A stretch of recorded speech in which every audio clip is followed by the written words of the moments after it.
Welcome to day 217 of our Read Through the Bible for 2019. We're going to be in Ecclesiastes chapter 4, 5, 6, 7, and 8. Ecclesiastes chapter 4, again, I saw all the oppressions that are done under the sun, and behold, the tears of the oppressed, and they had no one to comfort them. On the side of their oppressors there was power, and there was no one to comfort them. And I thought, the dead who are already dead more fortunate than the living who are still alive. But better than both is he who has not yet been and has not seen the evil deeds that are done under the sun. Then I saw that all toil and all skill and work come from a man's envy of his neighbor. This also is vanity and a striving after the wind. The fool folds his hand and eats his own flesh. Better is a handful of quietness than 2 hands full of toil and striving after the wind. Again I saw vanity under the sun. One person who has no other, either son or brother, yet there is no end to all his toil.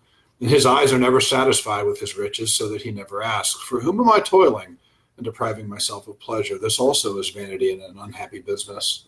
2 are better than 1, because they have a good reward for their toil. For if they fall, one will lift up his fellow. But woe to him who is alone when he falls and has not another to lift him up. Again, if 2 lie together, they keep warm, but how can one keep warm alone?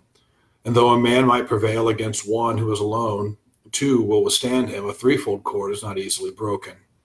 Better was a poor and wise youth than an old and foolish king who no longer knew how to take advice. For he went from prison to the throne, though in his own kingdom he had been born poor. I saw all the living who move about under the sun, along with that youth who was to stand in the king's place. There was no end of all the people, all whom he led. Yet those who come later will not rejoice in him. Surely this also is vanity and a striving after the wind. Chapter 5, guard your steps when you go to the house of God. To draw near to listen is better than to offer the sacrifice of fools, for they do not know that they are doing evil. Be not rash with your mouth, nor let your heart be hasty to utter a word before God. For God is in heaven, and you are on earth. Therefore let your words be few. For a dream comes with much business, and a fool's voice with many words. When you vow a vow to God, do not delay paying it, for he has no pleasure in fools. Pay what you vow. It is better that you should not vow than that you should vow and not pay. Let not your mouth lead you into sin, and do not say before the messenger that it was a mistake. Why should God be angry at your voice and destroy the work of your hands? For when dreams increase and words grow many, there is vanity, but God is the one you must fear. If you see in a province the oppression of the poor and the violation of justice and righteousness, do not be amazed at the matter, for the high official is watched by a higher, and there are yet higher ones over them. But this is gain for a land in every way, a king committed to cultivated fields. He who loves money will not be satisfied with money, nor he who loves wealth with his income. This also is vanity. When goods increase, they increase who eat them. And what advantage has their owner but to see them with his eyes? Sweet is the sleep of a laborer, whether he eats little or much, but the full stomach of the rich will not let him sleep. There is a grievous evil that I have seen under the sun. Riches were kept by their owner to his hurt, and those riches were lost in a bad venture. He is a father of a son, but he has nothing in his hand. As he came from his mother's womb, so shall he go again, naked as he came, and shall take nothing for his toil that he may carry away with his hand. This also is a grievous evil. Just as he came, so shall he go. And what gain is there to him who toils for the wind? Moreover, all his days he eats in darkness, in much vexation, in sickness and anger. Behold, what I have seen to be good and fitting is to eat and drink and find enjoyment in all the toil with which one toils under the sun, the few days of his life that God has given him, for this is his lot.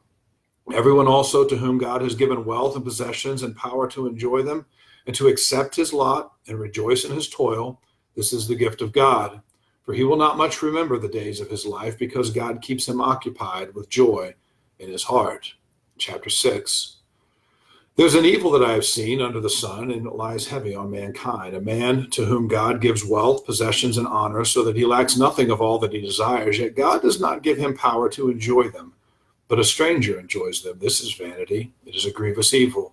If a man fathers 100 children and lives many years, so that the days of his life are many, but his soul is not satisfied with life's good things, and he also has no burial, I say that a stillborn child is better off than he, for it comes in vanity and goes in darkness, and in darkness its name is covered. Moreover, it has not seen the sun or known anything, yet it finds rest rather than he. Even though he should live 1,000 years twice over, yet enjoy no good? Do not all go to the one place? All the toil of man is for his mouth, yet his appetite is not satisfied. For what advantage has the wise man over the fool? And what does the poor man have who knows how to conduct himself before the living? Better is the sight of the eyes than the wandering of the appetite. This also is vanity and a striving after the wind. Whatever has come to be has already been named, and it is known what man is, and that he is not able to dispute with one stronger than he. The more words, the more vanity, and what is the advantage to man? For who knows what is good for man while he lives the few days of his vain life, which he passes like a shadow? For who can tell a man what will be after him under the sun? Chapter 7. A good name is better than precious ointment, and the day of death than the day of birth. It is better to go to the house of mourning than go to the house of feasting, for this is the end of all mankind, and the living will lay it to heart. Sorrow is better than laughter, for by sadness the heart is made glad. The heart of the wise is in the house of mourning, but the heart of fools is in the house of mirth. It is better for a man to hear the rebuke of the wise than to hear the song of fools. For as a crackling of thorns under a pot, so is the laughter of the fools. This also is vanity. Surely oppression drives the wise into madness, and a bribe corrupts the heart. Better is the end of a thing than its beginning, and the patient in spirit is better than the proud in spirit. Be not quick in your spirit to become angry, for anger lodges in the heart of fools. Say not, why were the former days better than these? Boy, we hear that all the time, right? The good old days. Say not, why were the former days better than these? For it is not from wisdom that you ask this. Wisdom is good with an inheritance, an advantage to those who see the sun. For the protection of wisdom is like the protection of money, and the advantage of knowledge is that wisdom preserves the life of him who has it. Consider the work of God. Who can make straight what he has made crooked? In the day of prosperity be joyful, and in the day of adversity consider. God has made the one as well as the other, so that man may not find out anything that will be after him. In my vain life I have seen everything. There is a righteous man who perishes in his righteousness, and there is a wicked man who prolongs his life in his evil doing. Be not overly righteous, and do not make yourself too wise. Why should you destroy yourself? Be not overly wicked, neither be a fool. Why should you die before your time? It is good that you should take hold of this, and from that withhold not your hand, for the one who fears God shall come out from both of them. Wisdom gives strength to the wise man more than 10 rulers who are in a city. Surely there is not a righteous man on earth who does good and never sins. Do not take to heart all the things that people say, lest you hear your servant cursing you. Your heart knows that many times you yourself have cursed others.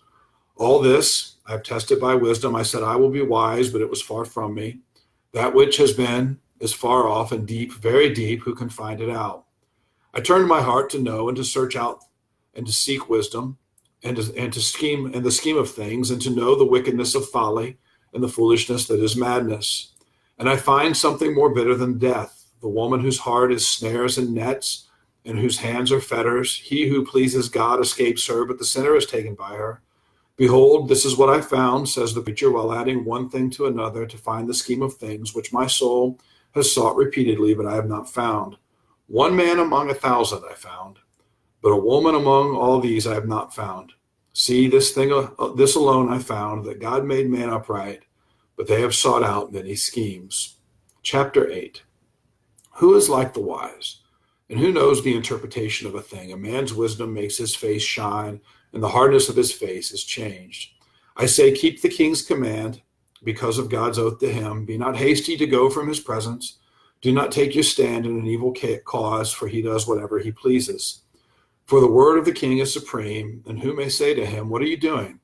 Whoever keeps the command will know no evil thing, and the wise heart will know the proper time and the just way. For there is a time and a way for everything, although man's trouble lies heavy on him. For he does not know what is to be, for who can tell him how it will be? No man has power to retain the spirit, or power over the day of death. There is no discharge from war, nor will wickedness deliver those who are given to it. All this I observed while applying my heart to all that is done under the sun, when man had power over man to his hurt. Then I saw the wicked buried.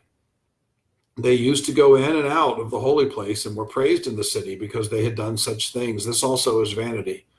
Because the sentence against an evil deed is not executed speedily, the heart of the children of man is fully set to do evil. Basically, man thinks he's getting away with the evil that he does because of God's forbearance and execution. Though the sinner does evil 100 times and prolongs his life, yet I know that it will be well with those who fear God, because they fear before him. But it will not be well with the wicked, neither will he prolong his days like a shadow, because he does not fear before God. There's vanity that takes place on earth, and there are righteous people to whom it happens according to the deeds of the wicked, and there are wicked people to whom it happens according to the deeds of the righteous. I said that this also is vanity, and I commend joy, for man has nothing better under the sun but to eat and drink and to be joyful, for this will go with him in his toil through the days of his life that God has given him under the sun. When I applied my heart to know wisdom and to see the business that is done on earth, how neither day nor night do one's eyes see sleep. Then I saw all the work of God, that man cannot find out the work that is done under the sun. However much man may toil in seeking, he will not find it out.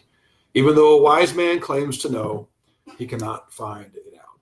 All right, we will finish Ecclesiastes tomorrow, and I believe we will begin Song of Songs, kind of the romance novel of the Bible. We will pick up tomorrow with Ecclesiastes chapter 9. See you guys then.